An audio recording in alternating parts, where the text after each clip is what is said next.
The Zoltharian Empire controlled the Outer Rim with an iron fist. For 300 years, their warships had patrolled every trade route, every jump point, every colony world within their territory. Nobody dared to challenge them. Nobody even tried anymore.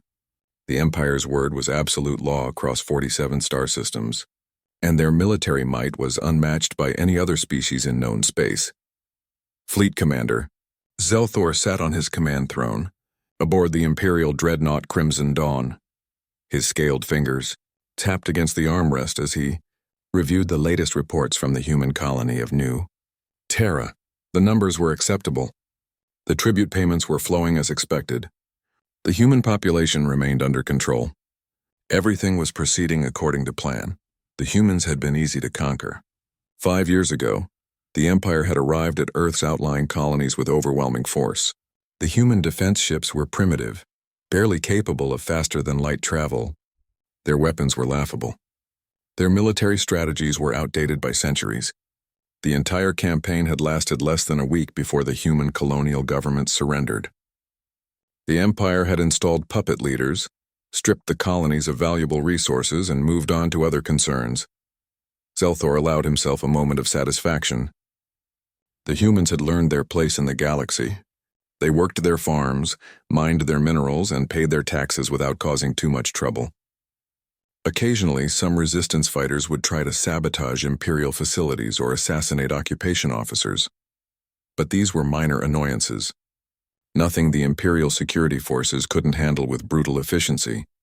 Deep below the surface of New Terra, in a cramped underground bunker hidden beneath an abandoned warehouse, Lieutenant Kyle Morrison stared at the communication console in front of him. He wasn't a lieutenant in any official military anymore. The human colonial defense force had been disbanded after the surrender, but the survivors of that force had never truly given up. They had gone underground, formed resistance cells, and waited for an opportunity that many believed would never come. Kyle's fingers moved across the controls, adjusting frequencies and filtering out the background noise of Imperial communications. He was monitoring channels that the Zoltharians didn't know existed, quantum-encrypted signals that Earth had taught them to use before the occupation. For 5 years, these channels had been mostly silent. Earth was too far away, and the Empire controlled all the jump points between New Terra and the home system. But lately, things had changed. Whispers had begun to spread through the resistance network, coded messages that arrived through smugglers and sympathetic traders. Earth had not forgotten about them. Earth had been preparing. Earth was coming. Kyle didn't allow himself to hope too much. He had seen what happened to people who hoped too hard in the early days of the occupation. They became reckless. They made mistakes, they died. Better to stay focused on the small victories. Gather intelligence. Sabotage Imperial equipment when possible. Keep the spark of resistance alive, even if it was just a tiny ember in the darkness. The console beeped softly. Kyle's attention snapped back to the screen. An anomaly in the orbital sensor grid. Probably just a malfunction or a piece of space debris. The Imperial sensors were always picking up false readings. He was about to dismiss it when the screen lit up with urgent alerts. Above New Terra, in the cold vacuum of space, something impossible was happening. The Zoltharian fleet maintained its standard patrol formation around the planet. 12 warships arranged in a defensive sphere, their sensors constantly scanning for any threats. It was a routine patrol, the kind they had run thousands of times before. The crews were relaxed, going through the motions of their duties without much attention. Then space itself began to tear open. The first sign was a ripple in the fabric of reality. The Zoltharian sensors shrieked warnings, but there had been no advance notice. No gravitational distortion, no hyperspace wake, no energy signature that preceded a ship entering normal space. The phenomenon appeared without any of the usual signs that their technology relied on to detect incoming vessels. The tear expanded rapidly, growing from a tiny point to a massive rift in less than 2 seconds. And through that rift, a ship emerged. It dropped into normal space barely 300 kilometers from the Crimson Dawn, close enough that the Imperial crew could see it clearly on their visual displays. The human warship hung in the void like a predator that had just spotted its prey. The vessel was enormous, dwarfing even the Crimson Dawn, which was the largest ship in the Zoltharian fleet. The hull was painted in deep gray, almost black, with angular lines that gave it an aggressive, purposeful appearance. Weapon arrays studded its surface, more guns than any ship the Zaltharians had ever seen. Strange pods and modules covered sections of the hull, technology that the Imperial databases had no record of. On the bridge of the Crimson Dawn, every alarm was screaming at once. Officers shouted over each other, trying to make sense of what had just happened. The bridge lighting shifted to red as the ship automatically went to combat alert status. Fleet Commander Zelthor gripped his command throne with both hands, his claws digging into the armrests. His eyes were locked on the main view screen, staring at the human ship. For the first time in his long military career, he felt something cold settling into his stomach. Fear. Pure, undiluted fear. "Identify that vessel," he barked at his sensor officer. The officer's hands trembled as he worked his controls. "Commander, the ship does not match any known human design in our database. It's massive. Length approximately 2,000 meters. Mass readings are off the scale. I'm detecting power sources that are far beyond anything the humans should possess. Weapon status? Multiple weapon systems detected, Commander. I count at least 40 major gun emplacements, numerous missile batteries and energy signatures I cannot identify. Their shields are active and appear to be running at full strength." Zelthor's mind raced. This was wrong.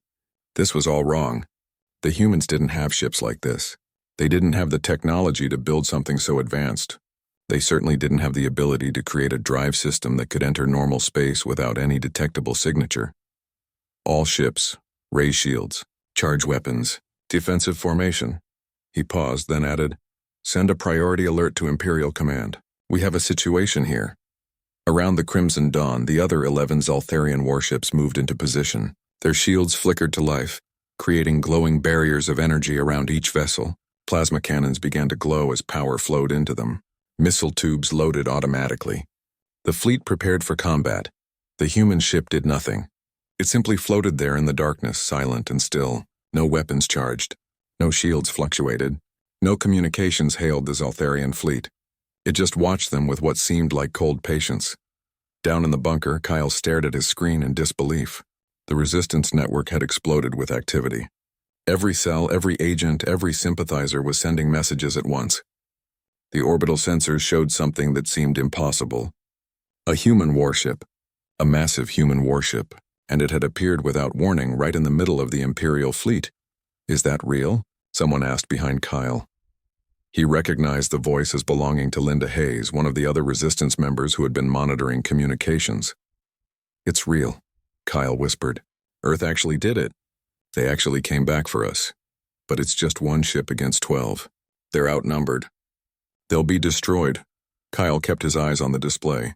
He was looking at the design of that human vessel, the way it held position, the complete confidence it radiated by doing absolutely nothing while surrounded by enemy warships.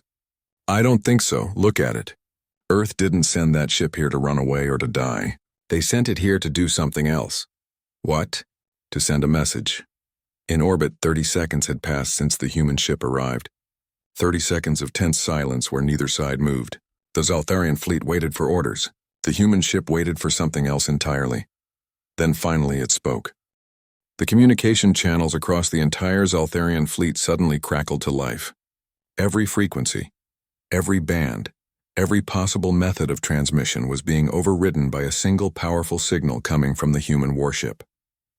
The Imperial communications officers tried to block it, tried to filter it out, but the signal was too strong. It penetrated every defense they had. On every screen, on every display, on every communication panel throughout the 12 Zaltharian warships, a human face appeared. The image was crystal clear, showing a man in what appeared to be a military uniform. His face was weathered, with lines around his eyes that suggested years of experience. His hair was dark with hints of gray at the temples. But it was his eyes that made Fleet Commander Zelthor's blood run cold. Those eyes held no fear, no uncertainty, no hint of doubt. They were the eyes of someone who knew exactly what he was doing and exactly what would happen next. Captain Daniel Cross sat in the command chair of the UES Valkyrie, his hands resting calmly on the armrests. Around him, his bridge crew worked at their stations with quiet efficiency. No one was panicking. No one was shouting. They had trained for this moment for years. And now that it had finally arrived, they were ready. "All channels are open, Captain." Lieutenant Amy Peterson reported from the communication station.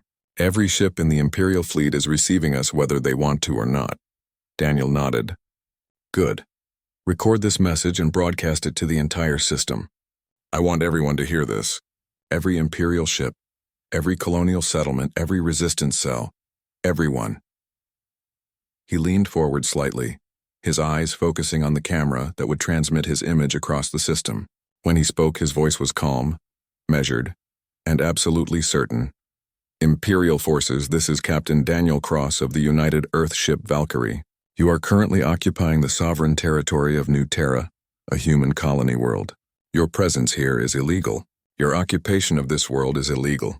Your actions against the citizens of New Terra over the past 5 years constitute war crimes under both human and galactic law. Zelthor watched the human captain speak, his mind struggling to process what he was hearing. The arrogance of this species. Did they truly believe they could challenge the Empire with a single ship? Daniel continued speaking, his voice never wavering. You are hereby ordered to withdraw all military assets from New Terra immediately.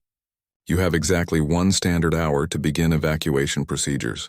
All occupation forces will leave the surface. All ships will exit the system. You will take nothing from this world except your wounded. Any equipment, any weapons, any supplies you have brought here will be left behind. This is madness, Zelthor muttered. He opened his own communication channel, broadcasting back to the human ship. Captain Cross, I am Fleet Commander Zelthor of the Zeltharian Imperial Navy. You are outnumbered 12 ships to 1. Your vessel, while impressive, cannot possibly hope to defeat an entire Imperial fleet. I suggest you withdraw immediately, or I will be forced to destroy your ship and everyone aboard. Daniel's expression didn't change. He acted as if Zelthor had said nothing important at all. Commander, let me be very clear about something. I did not come here to negotiate.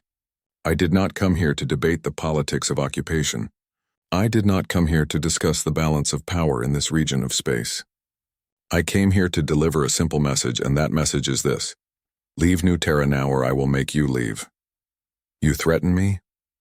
You dare threaten an Imperial fleet commander? Zelthor's voice rose with anger. The other Zeltharian captains were watching this exchange, waiting to see how he would respond to such disrespect. I'm not threatening you, Commander. I'm informing you of reality. You have 1 hour. What happens after that hour is entirely your choice. Daniel made a gesture and the communication channel closed from the human side. The Valkyrie fell silent again, simply floating in space and waiting. In the underground bunker on New Terra, Kyle and the other resistance members watched the exchange with a mixture of hope and terror. They had all heard Captain Cross's ultimatum. They had all seen the confidence in his voice, the certainty in his eyes. He's serious, Linda said quietly. He's actually going to fight them if they don't leave. 1 ship against 12, another resistance fighter said. I don't care how advanced that ship is. The math doesn't work, Kyle wasn't so sure. He had been studying the Valkyrie since it appeared. The ship's design was completely different from anything humans had built before the war. The weapon systems were arranged in a way that suggested they had learned from Zeltharian technology, but had improved on it. The power readings that were leaking from the ship were enormous, far beyond what should be possible for a vessel that size. Earth had 5 years, Kyle said slowly. 5 years of knowing that the Empire was out there.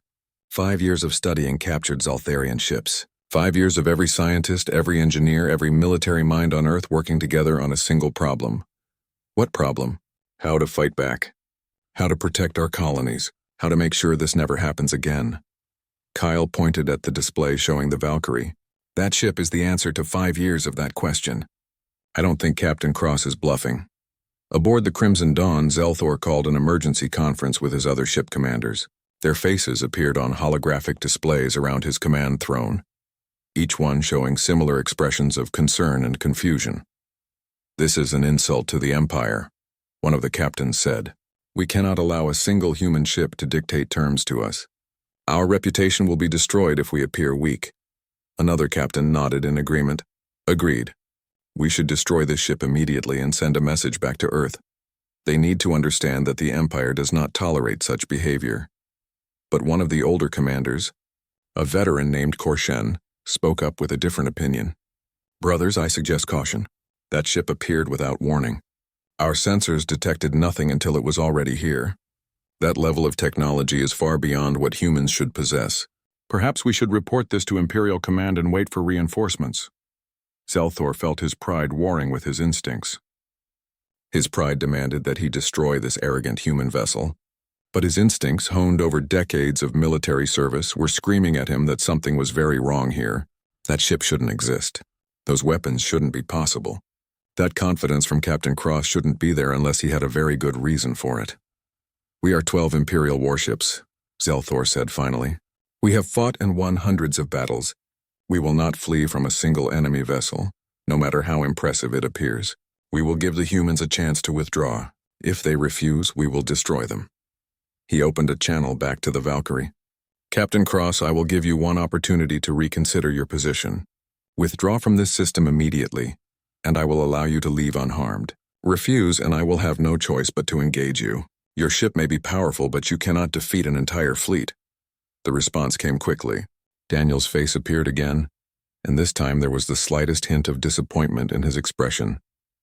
"Commander, I really hoped you would be smarter than this. I've given you a way out. I've given you a chance to save your crews.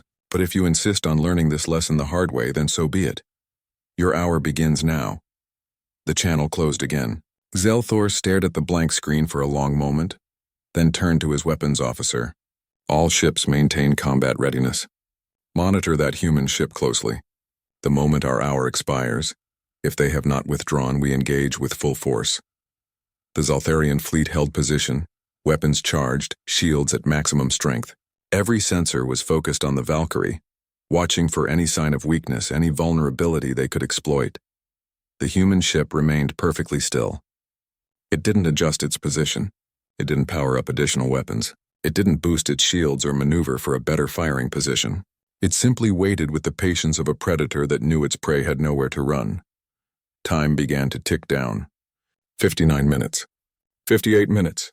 57 minutes. In the bunker, Kyle watched the timer count down with growing tension. Around him, the other resistance members were equally quiet, each one lost in their own thoughts. They all knew what was coming. In less than an hour, either the Imperial fleet would withdraw or there would be a battle. And if there was a battle, the fate of New Terra would be decided by what happened in the next hour. "Do you really think one ship can win?" Linda asked quietly. Kyle kept his eyes on the display. "I think Earth wouldn't send that ship here if they thought it would lose. Captain Cross doesn't strike me as someone who makes suicidal gestures. He came here with a plan, and I think that plan involves those Imperial ships leaving the system one way or another. But how? I guess we're about to find out." The minutes continued to fall away. The Zaltharian fleet waited. The Valkyrie waited. And down on the surface of New Terra, millions of people watched and hoped and prayed that after 5 long years of occupation, freedom might finally be within reach. The hour expired with no change in position from either side. The Zaltharian fleet remained in combat formation, their weapons fully charged and ready. The Valkyrie continued to float in space, silent and waiting. For a few seconds after the timer reached 0, nothing happened. The void between the ships was completely still. Then Fleet Commander Zelthor made his decision. He had given the humans their chance. They had refused to take it. Now he would do what the Empire always did to those who defied them. He would crush them utterly. All ships, attack pattern Delta 7. Target that vessel's engines and weapon systems. I want it disabled, not destroyed. We're going to board that ship and take their technology. Then we're going to parade their captain in chains across every colony world in the Empire. Commence firing. The Zaltharian fleet opened fire as one. 12 warships unleashed their weapons simultaneously, creating a storm of plasma fire that lit up the darkness. Bolts of superheated energy, each one capable of melting through several meters of standard armor plating, streaked across the void toward the Valkyrie. It was the kind of concentrated firepower that had destroyed entire defense fleets in previous campaigns. On the bridge of the Valkyrie, Lieutenant Greg Hamilton monitored his tactical display with professional calm. Incoming fire, Captain. Plasma weapons, standard Imperial configuration. Impact in 3 seconds. Shield status? Daniel asked, his voice as calm as if he were asking about the weather. Shields at full strength, sir. All defensive systems online and ready. The plasma bolts reached the Valkyrie and struck its shields. For a moment, the space around the human ship lit up with brilliant flashes as energy met energy. The shields flickered and glowed under the impact. And then the light faded, and the Valkyrie sat there completely unchanged. Not a scratch, not a dent, not even a minor power fluctuation. On the Crimson Dawn, every officer on the bridge stared at their screens in disbelief. Their weapons should have at least damaged that ship's shields. They should have forced the human vessel to divert power, to reinforce the defensive barriers. Instead, their most powerful weapons had accomplished exactly nothing. Impossible, Zelthor breathed. Increase power to all weapons. All ships concentrated fire on their forward section. Maximum intensity. The Zaltharian fleet adjusted their aim and fired again. This time they poured everything they had into a single focused point on the Valkyrie's forward shields. If they couldn't damage the entire shield grid, they would overwhelm one section and punch through to the hull beneath. The barrage struck the human ship's shields with even greater force than before. Energy readings spiked. The visual display showed what looked like a small sun forming in space as weapons fire concentrated on a single point. This was the kind of attack that would have vaporized any ship in the Imperial Navy. The Valkyrie's shields held. Hamilton checked his readings and reported without emotion. Shields holding at 96% capacity, Captain. No hull damage, no system failures. Daniel allowed himself the smallest of smiles. 5 years of research and development. 5 years of Earth's best minds working on a single problem. How to build shields that could withstand anything the Empire could throw at them. They had studied captured Zaltharian ships, analyzed their weapons, and designed defenses specifically to counter them. And now those defenses were proving their worth. I think we've let them try long enough, Daniel said. Return fire. Target the flagship first. Disable their engines and weapon systems. I want them able to limp away from here and tell their Empire what happened today. Yes, sir. Hamilton's fingers moved across his controls. Railguns locked on target, firing. The Valkyrie's railguns spoke for the first time. These weren't energy weapons like the Zaltharians used. These were kinetic weapons. Electromagnetic accelerators that launched solid projectiles at incredible velocities. The tungsten penetrators left the guns moving at a significant fraction of the speed of light, crossing the distance to their target almost instantaneously. The first round hit the Crimson Dawn's shields and punched straight through them as if they weren't there. The projectile struck the dreadnought's hull and tore through it, creating a perfectly circular hole 3 meters wide. The round passed through 3 internal decks before exiting out the other side, leaving catastrophic damage in its wake. The second round followed a split second later, hitting a different section of the ship. Then the third. Then the fourth. Each impact was precise, calculated, and devastating. The Valkyrie wasn't trying to destroy the Crimson Dawn. It was systematically crippling it, taking out specific systems with surgical precision. Zelthor was thrown from his command throne as the ship shook under the impacts. Alarms screamed throughout the bridge. Damage reports flooded in from every section of the vessel. Hull breaches on multiple decks. Engine room compromised. Main weapons batteries offline. Shield generators failing. Evasive action, he shouted, pulling himself back to his feet. All ships evasive maneuvers. Scatter formation! The Zaltharian fleet broke apart, each ship trying to dodge and weave to avoid the human ship's weapons, but the Valkyrie tracked them with ease. Its targeting computers, powered by advanced systems that Earth had developed specifically for this purpose, locked onto each vessel in turn. The railguns fired again. Another Zaltharian cruiser took 3 hits in rapid succession. Its engines exploded in a ball of fire, leaving the ship dead in space. The Valkyrie moved on to the next target without pausing. Hamilton worked his controls with the efficiency of someone who had trained for thousands of hours in simulation. Target 3 disabled. Moving to Target 4, firing. The battle, if it could even be called that, had become a methodical dismantling of the Imperial fleet. The Zaltharian ships tried everything they knew. They fired missiles, which the Valkyrie's point defense systems destroyed before they could get close. They tried to flank the human ship, but it maneuvered with an agility that shouldn't be possible for something so large. They attempted coordinated attacks, but the Valkyrie's shields absorbed everything they threw at it. Down in the bunker on New Terra, Kyle watched the orbital display update in real time. The Resistance network was going wild with reports and observations. One by one, the red icons representing Zaltharian warships were changing status. Some showed as disabled, others showed as attempting to retreat. Not a single one showed as combat effective anymore. They're not destroying them, Linda observed, her voice filled with awe. Look, every hit is precise. They're taking out engines, weapons, shield generators. They're crippling the fleet, not killing it. Kyle understood the strategy immediately. Captain Cross wants survivors. He wants people who can go back to the Empire and tell them what happened here. This isn't about revenge. This is about sending a message that the entire Empire will hear and understand. Another Resistance member leaned closer to the display. How long has it been since the battle started? Kyle checked the timestamp. 11 minutes. 11 minutes. They've disabled half the Imperial fleet in 11 minutes. The implications of that were staggering. The Zaltharian Empire had controlled this region of space for 300 years. Their military might had been unquestioned. And now, in less time than it took to make a cup of coffee, a single human ship had proven that might to be an illusion. Aboard the Crimson Dawn, Zelthor watched his fleet fall apart around him. 5 ships were completely disabled, drifting in space with no power and no hope of fighting back. 4 more were trying to retreat, their engines damaged but still functional enough to limp toward the jump points. Only 3 ships remained combat effective, and they were frantically trying to avoid becoming the Valkyrie's next target. He had failed. The realization settled over him like a weight. He had failed his Emperor, failed his crew, failed his entire species. The humans had defeated them. 1 ship, 1 single human warship had defeated 12 of the Empire's finest vessels, and the worst part was that the humans hadn't even seemed to strain themselves doing it.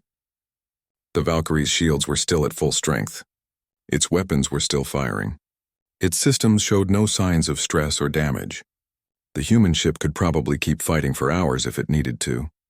Zelthor made the hardest decision of his military career. He opened a communication channel, broadcasting on all frequencies. "Cease fire. All ships cease fire. We surrender." The words tasted like ash in his mouth, but he said them anyway. Pride was worthless if everyone under his command died for it. The Valkyrie's guns fell silent immediately. The sudden quiet was almost more terrifying than the battle had been. The human ship simply hung there in space, watching the battered Zaltharian fleet with what seemed like patient interest. Daniel's face appeared on Zelthor's screen once more. The human captain's expression showed no triumph, no satisfaction, no gloating. He simply looked like someone who had completed an unpleasant but necessary task. "Commander, I believe my hour has expired. You and your ships will now leave this system. You will take nothing from New Terra except your wounded personnel. Any equipment, weapons, or supplies you brought here will remain on the surface. You will not return.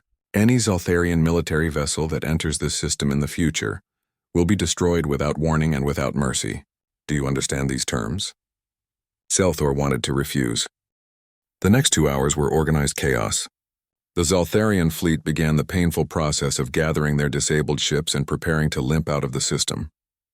Ships that could still maneuver moved to assist those that were dead in space, attaching tow cables and preparing for the slow journey to the nearest jump point.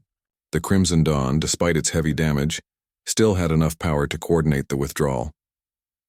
Zelthor stood on his battered bridge, watching the recovery operations with bitter resignation. Engineers reported that it would take months to repair the damage the Valkyrie had inflicted in just 17 minutes of combat. 17 minutes. That was all it had taken to shatter the reputation of an Imperial fleet that had been undefeated for decades. "Commander, we're receiving evacuation reports from the surface," his communication officer reported. "The occupation forces are requesting transportation off the planet.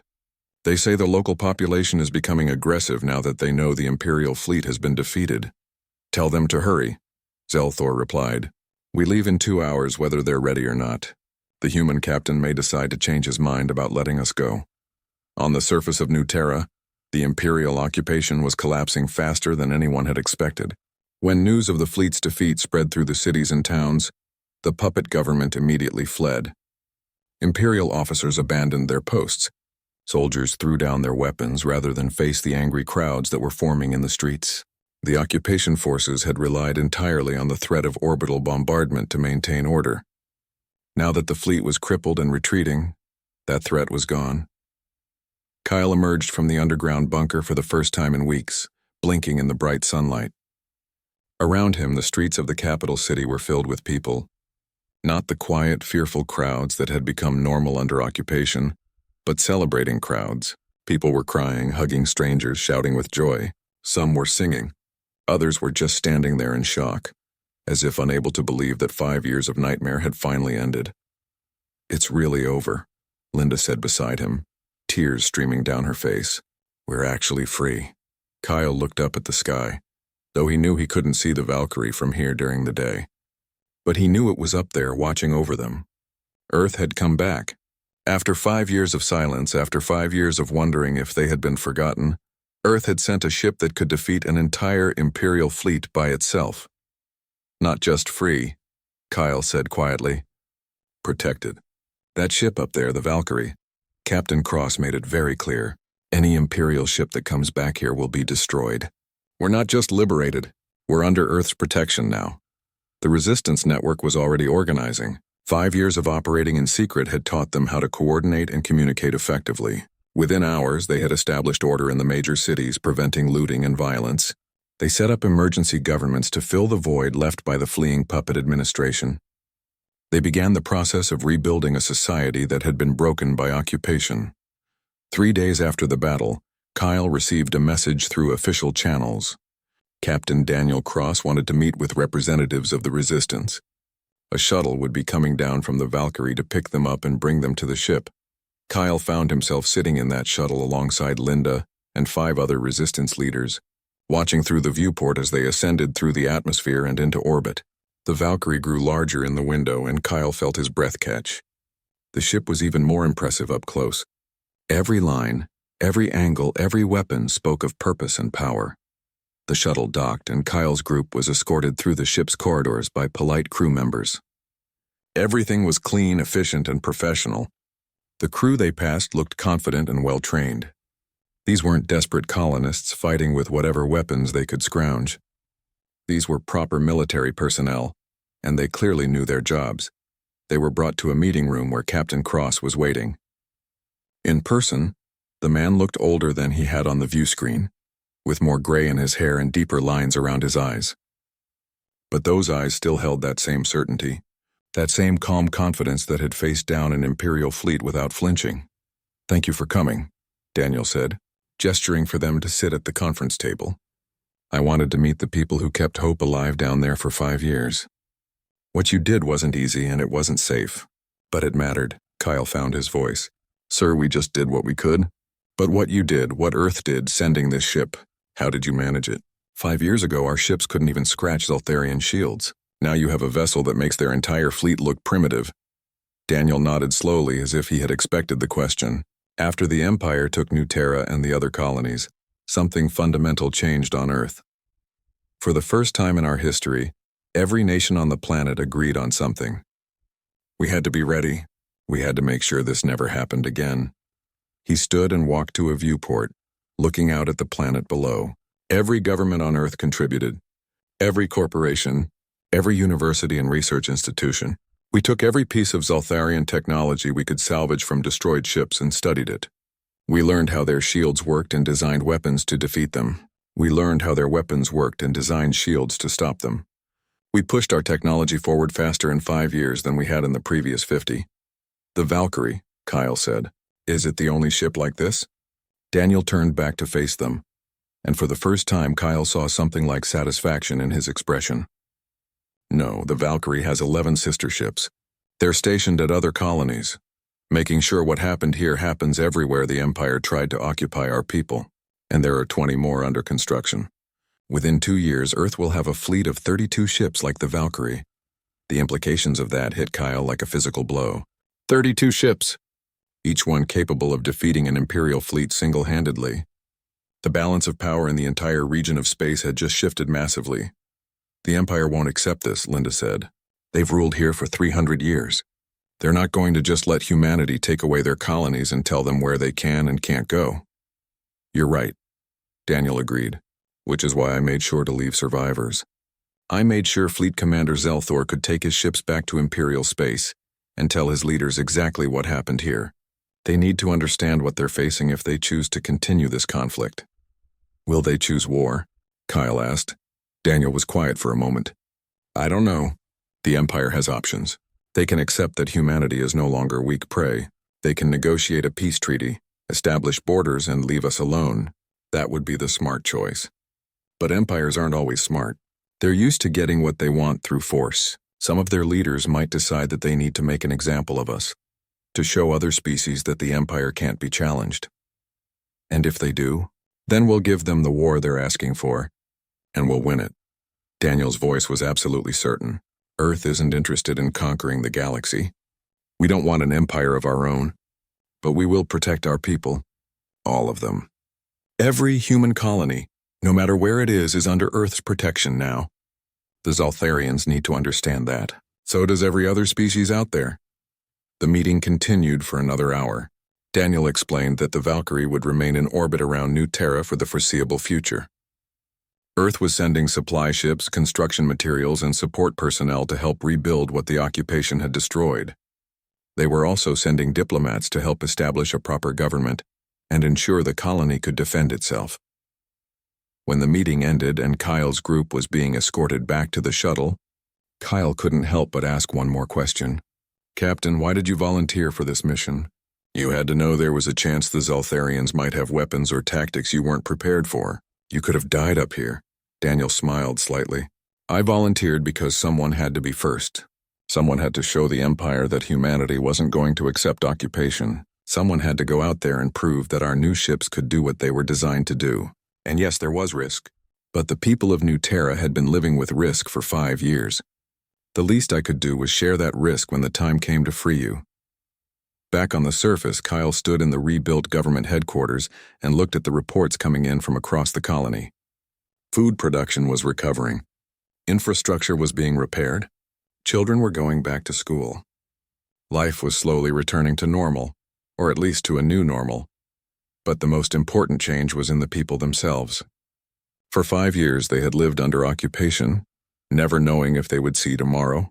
Now they walked with their heads held high. They made plans for the future. They believed that future actually existed, and above them the Valkyrie maintained its watch. A constant reminder that Earth had not forgotten, that humanity would protect its own, that the days of being easy prey for more powerful species were over.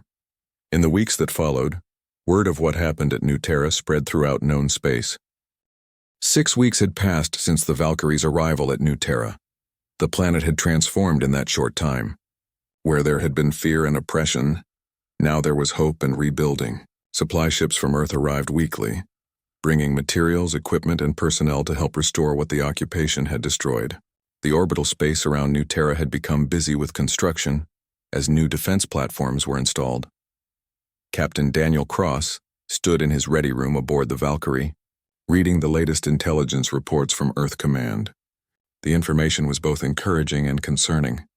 Encouraging because 11 other human colonies had been liberated in similar fashion by the Valkyrie's sister ships. Every single operation had succeeded with minimal casualties. Concerning because the Zaltharian Empire's response was still unclear. Lieutenant Amy Peterson knocked on his doorframe. Captain, we're receiving a transmission from Earth Command. High priority. Daniel nodded and activated his communication console. The face of Admiral Helen Carter appeared on the screen. She was the commander of Earth's newly formed defense fleet, and she looked tired. The past 6 weeks had been intense for everyone involved in protecting humanity's colonies. Captain Cross, I hope New Terra is staying quiet for you, she said. It is, Admiral. The colony is recovering faster than expected. The Resistance Network has done an excellent job of establishing order and beginning the rebuilding process. Good. I'm contacting you because we've received word from Zaltharian space. They've finally responded to our liberation of the colonies. Helen paused, and Daniel could see the concern in her eyes. The Emperor has agreed to meet with Earth's diplomatic delegation. He's calling for a summit to discuss the new situation. Daniel felt a mix of relief and caution. That's good news, isn't it? They're choosing negotiation over war. Maybe.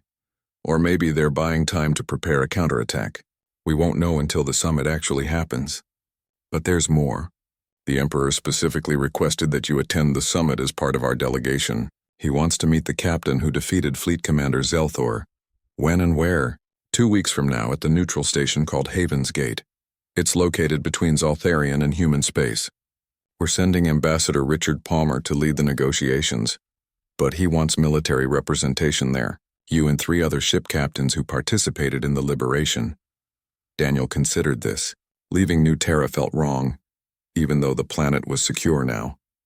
But if his presence at this summit could help ensure a lasting peace, it was worth the risk. I'll need to leave Commander Lisa Grant in charge of the Valkyrie while I'm gone. Already approved. We're also sending the UES Defender to New Terra as backup while you're at the summit. Captain Nicole Reed will maintain the protection of the colony in your absence. Then I'll be there, Admiral. The next 2 weeks passed quickly. The UES Defender arrived, another massive warship identical to the Valkyrie in design and capability. Captain Reed established communication protocols with the colonial government and took over orbital patrol duties. Daniel prepared for his departure, briefing his crew and making sure everything would run smoothly in his absence. Kyle Morrison came to visit him one final time before he left. The young Resistance leader had been appointed to the new colonial government and was working with Earth support personnel to rebuild New Terra's infrastructure. I heard you're going to meet with the Zaltharian Emperor, Kyle said as they stood in the observation deck, looking down at the planet. That's right. Wish me luck negotiating with someone who probably wants me dead. Kyle smiled slightly. I think you'll be fine. You faced down 12 warships without flinching. One Emperor should be easy in comparison. Warships, I understood. Politics and diplomacy are a different kind of battle. Just remember what you told me when we first met on this ship. Earth isn't interested in conquest. We just want to protect our people. If you stick to that message, the Empire will have to accept it or reveal themselves as the aggressors. Daniel nodded. The kid was right. Simple honesty might be the best strategy here. 2 weeks later, Daniel found himself on a transport shuttle approaching Haven's Gate. The neutral station was impressive. A massive structure that had been built by multiple species as a place where different civilizations could meet and negotiate without fear of attack. The station's neutrality was guaranteed by treaty, and any nation that violated it would face sanctions from every other signatory. Ambassador Richard Palmer sat across from Daniel in the shuttle.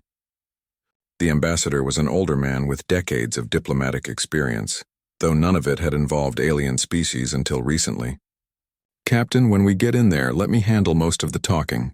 The Emperor will try to intimidate us, but don't let that shake you. We hold the stronger position here. Understood, sir. The shuttle docked, and they were escorted into the station by security personnel who worked for the neutral administration. The conference room was large and circular, with seats arranged around a central holographic display. Already present were representatives from several species Daniel didn't recognize, observers who wanted to see how this confrontation would play out. Then the Zaltharian delegation entered.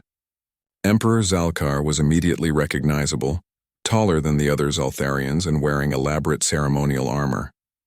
His eyes found Daniel immediately, and there was no mistaking the cold anger in that gaze. Beside the Emperor stood Fleet Commander Zelthor, who looked like he would rather be anywhere else in the galaxy. Everyone took their seats. The neutral moderator, a being from a species called the Ventari, opened the proceedings.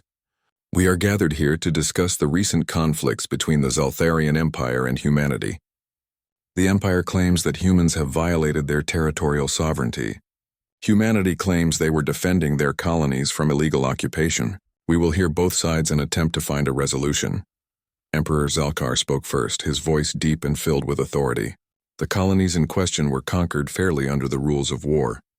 Humanity was defeated. They surrendered. Those worlds became part of the Empire.